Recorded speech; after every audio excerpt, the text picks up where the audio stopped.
I know I wanted to ask you last time you were on, but we had some fan questions, so I didn't really get to ask you. But there's this section in First Blood, kind of like, you know, when Teasel's having kind of the premonition, or not, I won't say premonition, but kind of like the vision of Rambo in the junkyard and all that. Was that kind of a nod to, I don't want to say astral projection, but kind of like in the old stories of knights or whatever, when they would go on quest, they would have these heightened kind of like heightened sense, kind of like something guiding them, because like the two almost become one at a point. That's the idea. It has a lot to do with the idea of hunter and hunted.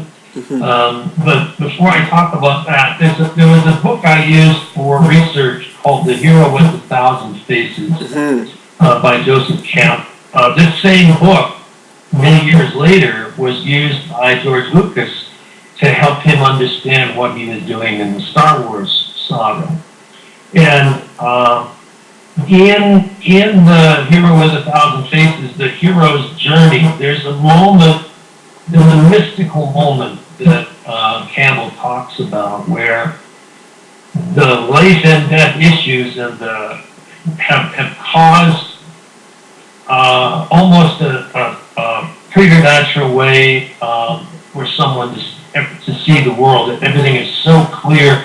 I suppose the only way I could compare it is if anybody's ever played sports, and there's been a moment when, if you're a baseball player and that ball comes and you just know you're going to hit it, and you're going to hit it so hard and it's going to go so far, and in that moment when you hit it, it's like the whole universe explodes. Or if you're a football player and, you know, that impossible catch that you knew you were going to make, because everything was so clear and so in such slow motion.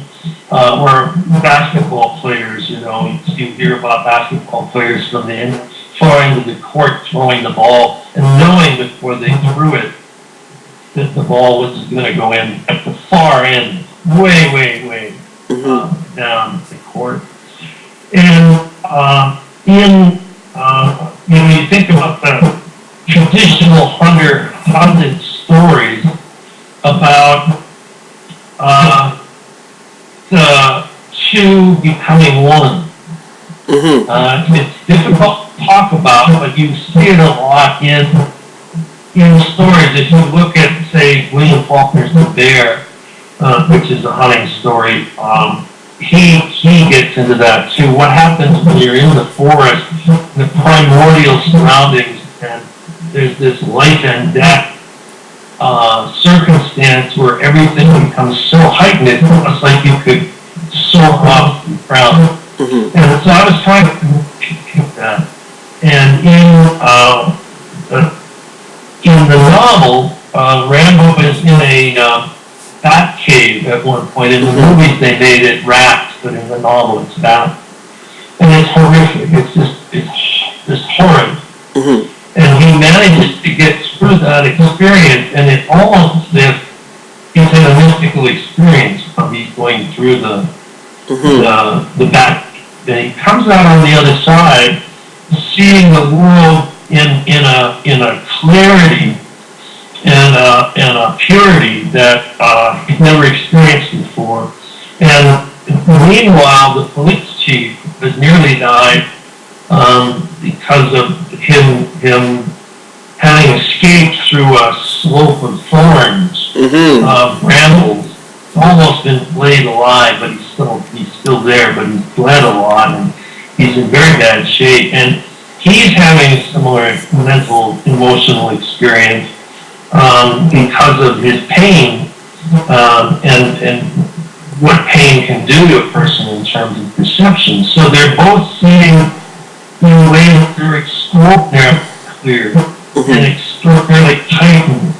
And it's as if they can, in their imaginations, know what the other person is doing. And this is not uncommon in combat. If you talk to some people who've been in really extreme combat situations, often they feel as if they knew what was going to do with what you want to do. So in that kind of motion is what I was trying to communicate. And the point, in fact, as you know from having read First Blood, Rambo even believes he's God. It was very mystical and heightened, in keeping with what adrenaline can do to someone.